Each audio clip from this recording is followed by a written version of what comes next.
Warren Buffett's massive $397 billion warning has Greg Abel concerned. Because something feels deeply wrong on Wall Street right now. And Warren Buffett knows it. And Greg Abel knows it too. But most investors are acting like nothing is happening. The stock market keeps climbing.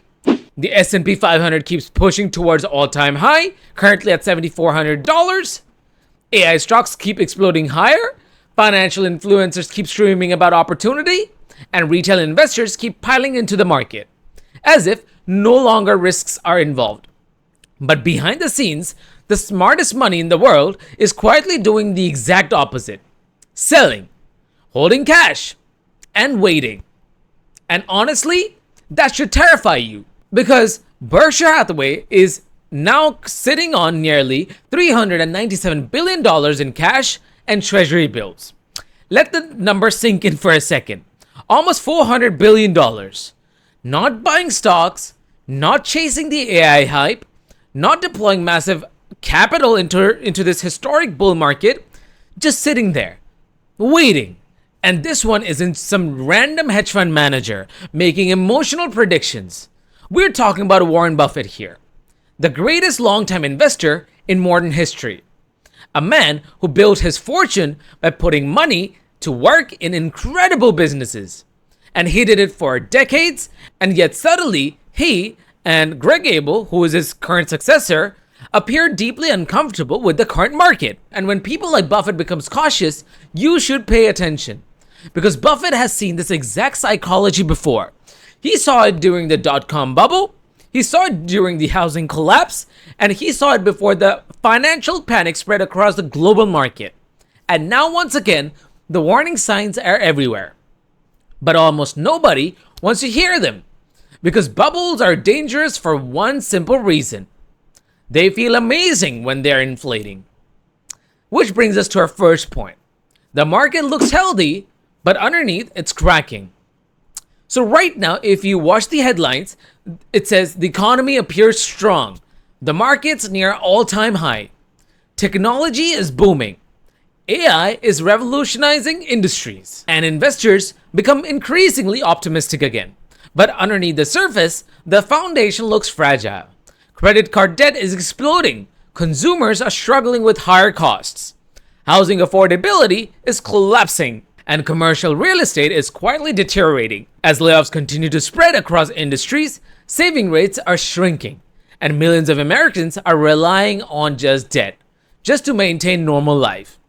Yet despite all of this, the market behaves like nothing can go wrong. And honestly, that disconnect is exactly what makes this dangerous. Because the most dangerous bubble in history always looked safest right before they broke. Which brings us to point number 2. Buffett is not buying this market. Now here's where things become impossible to ignore. For 14 straight quarters, Berkshire Hathaway has sold more stocks than it purchased.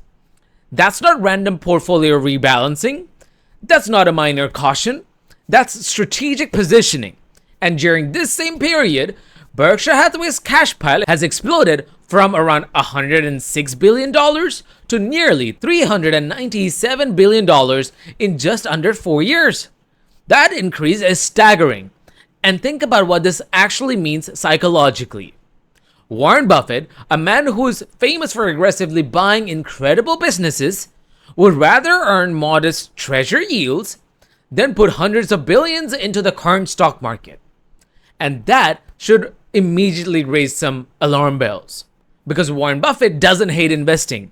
He hates overpaying. And right now, he clearly believes Wall Street is overpaying for almost everything. Now, which brings down to our next point. The most dangerous word in investing. Now, let's talk about the single most dangerous phase in investing. This time, it's different. Because before every major crash, people believe the rules have changed. During the dot-com bubble, people believed that internet companies no longer needed profits. During the housing bubble, people believed home prices could never fall nationally. And today, people believe AI justifies almost any valuation imaginable. Now, don't misunderstand me here. Artificial intelligence is real. The technology is transformative, but revolutionary technology does not automatically justify irrational prices. That distinction matters enormously because bubbles are often built on real innovation. Railroads were real, the internet was real, housing demand was real, and AI is real too. But what destroys investors is when real motivation transforms into irrational speculation. And honestly, that's exactly what's happening right now. Companies mentioning AI on earnings calls see their valuations explode instantly. Retail traders are gambling aggressively with options. People are borrowing money to chase momentum. And speculation is becoming normalized again. That's not healthy investing behavior. That's late-stage bubble psychology. Which brings us to our next point. The Buffett indicator is screaming. Now here is the metric that should generally scare investors. The Buffett indicator. This was one of the Warren Buffett's favorite valuation tools, and it compares the total value of stock market to the size of the US economy. Historically, this ratio averaged around 88%, but recently it surged to nearly 227%, higher than the level seen during the dot-com bubble, higher than the periods before the major crashes. And this matters because eventually valuations reconnect with the reality. They always do. The higher market drift away from fundamentals, the more painful the correction eventually becomes. Imagine people bidding millions of dollars for tiny apartments, not because the apartment becomes better, but because everyone believes the prices will continue rising forever. Eventually, reality catches up, and suddenly, no one wants to pay those prices anymore. That's how bubbles collapse. Not gradually, but violently. Which brings us to our next point, that the gambling culture is back. One of the most disturbing things Buffett mentioned recently was the growing gambling atmosphere in the markets. And honestly, he's right. Look around. People aren't investing anymore. They are speculating. Massive options trading, meme stock behavior, predictions market. Kalshi and Poly market is doing pretty well. Leverage bets everywhere. People treating the stock market like a casino. And historically, that never ends well because the gambling psychology destroys discipline and people stop evaluating businesses and start chasing excitement. And that's where the risk management completely disappears and greed takes over. And eventually, someone gets trapped holding the bag. Now imagine an entire generation of investors who only experienced easy money, who believed buying every dip guarantees success, who think markets always recover instantly. And that creates enormous vulnerability. Because when markets finally reverse hard, most people psychologically will not know how to handle it. This is starting to feel like 1999 again. Now let's revisit the dot-com bubble for a second here, because the similarities are becoming pretty uncomfortable. Back then, investors became convinced that technology changed everything. Companies with no profit, no sustainable business models, and ridiculous valuations were exploding higher daily. Sounds familiar? Because people mocked cautious investors. They mocked valuation concerns. They believed skeptics did not understand the future until reality arrived. And when it did, the Nasdaq collapsed nearly 80%. Think about how devastating that actually was. Because imagine putting your life savings into technology stocks, watching them crash 80%, and then waiting over a decade just to recover. That's what bubbles do.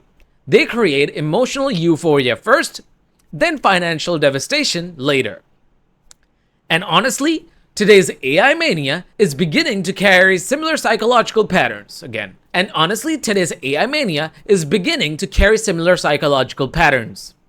Again, the technology itself is real, but investor behavior around it is becoming irrational. And irrational behavior always creates risk. Which brings to our next point. Why easy money created this monster. Now we need to understand how markets became this distorted, because this did not happen randomly. For years, the financial system was flooded with cheap money. Near zero interest rates, massive stimulus programs, easy borrowings, and when money becomes nearly free, risk explodes. People stopped caring about valuations because liquidity pushes almost everything higher. Companies borrowed aggressively, consumers borrowed aggressively, investors borrowed aggressively. And for a while, it worked because when easy money can artificially inflate asset prices, but eventually reality changes. Interest rate rises. Debt becomes more expensive. The consumers weaken. The corporate earnings slow. And suddenly, market face pressure they haven't experienced in years. Yet, despite all of this, stocks trade near historic valuation extremes. That disconnect is exactly why Buffett appears pretty uncomfortable. Which brings us to our next point. The real life is already watching us. Now here's the scary part. You don't even need to understand complex financial indicators anymore. To see something beneath the surface, just look around everyday life. Young people unable to buy homes, families struggle with grocery prices, massive credit card balances growing monthly, people financing basic necessities, commercial buildings sitting empty, layoffs quietly increasing across industries, small businesses collapsing under high debts, and despite all of this, Wall Street behaves like we are in a perfect economic condition. That disconnect should concern every investor because markets can ignore reality temporarily, but they cannot ignore it forever. Eventually, economic weakness show up everywhere. Corporate earnings, consumer spending, employment, and something eventually cracks. And when it does, overvalued markets can fall very quickly. Which brings to our next point. Why the cash pile matters so much.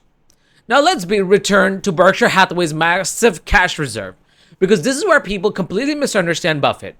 Some investors think that Buffett is becoming outdated, too cautious, missing opportunities, but Buffett understands something crucial. Cash is not useless during bubbles. Cash becomes extremely powerful during crashes. Because when panic spreads, liquidity disappears. Fear overwhelms the market, and incredible businesses suddenly trade at huge discounts. That's when Buffett historically becomes aggressive, not during euphoria, but during fear. And he's done this repeatedly throughout history. One of the best examples happened right after the financial crisis, when Bank of America faced severe uncertainty. Most investors were terrified, but Buffett stepped in with a $5 billion deal. And that deal eventually generated enormous profits for Berkshire Hathaway, because Buffett understands something most investors forget. Fortunes are often made during panic, not during bubbles. And right now, Berkshire Hathaway appears to be preparing for a future panic, not present excitement. Which brings to our next point. The scariest part about modern markets. Now here's something that many people underestimate. Modern markets are far more fragile than they appear. Why? Because today's market structure is heavily dependent on passive investing, algorithms, momentum trading, high frequency systems, leveraged speculations, meaning when selling starts, it can accelerate violently. Passive funds automatically sell. Algorithms amplify momentum. Leverage unwinds rapidly, and panic spreads faster than before. We saw a glimpse of that back in 2020, where trillions disappeared in weeks. And now imagine something larger, with valuations even more stretched. That's why Buffett is preparing, because historically, the higher markets climb irrationally, the harder they fall when reality returns. Which brings to our next point. Why most people won't see the crash coming. And this is what makes bubbles so dangerous psychologically. They don't feel dangerous while inflating, they feel exciting. People feel smarter during bubbles. Everyone feels like an investing genius. And that creates overconfidence. But the most devastating crash always arrives when fears seem lowest. That's when people ignore warnings, because optimism blinds them. And suddenly, reality changes faster than expected. And by the time panic spreads, it's already too late. Which brings to our next point. Warren Buffett is playing defensive. Now, does this mean Buffett knows exactly when the market will crash? Of course not. Not even Buffett can predict timing perfectly. But that's not the point. The point is positioning. And Buffett is positioning right now is a screaming caution, because if markets continue higher, Buffett misses some upside, of course. But if market collapse violently, Berkshire Hathaway becomes one of the most powerful buyers on earth. That's literally asymmetric thinking. but it's one of the reasons Buffett survived and thrived through so many market cycles.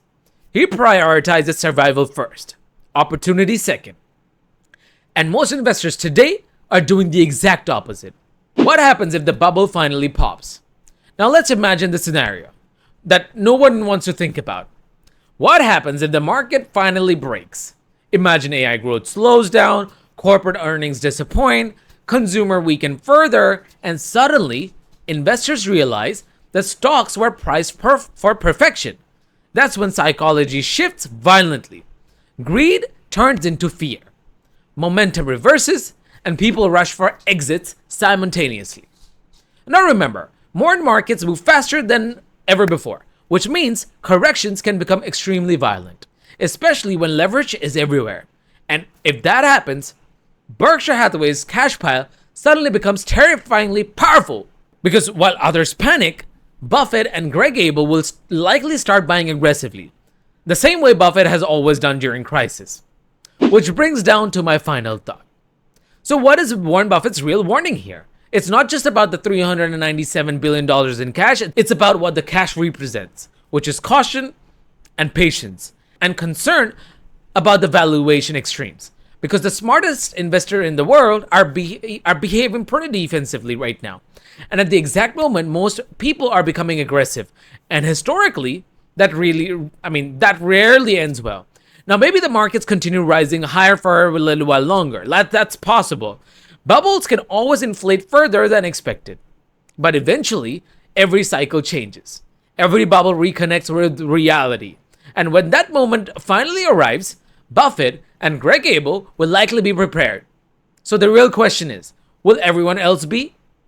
And if you want to see how I'm personally thinking about markets right now, what I'm buying, and how I approach risk during uncertain periods like this, I break all of them down on Finance with Bera, where I share my portfolio, my investing approach, and how I position myself in the long term.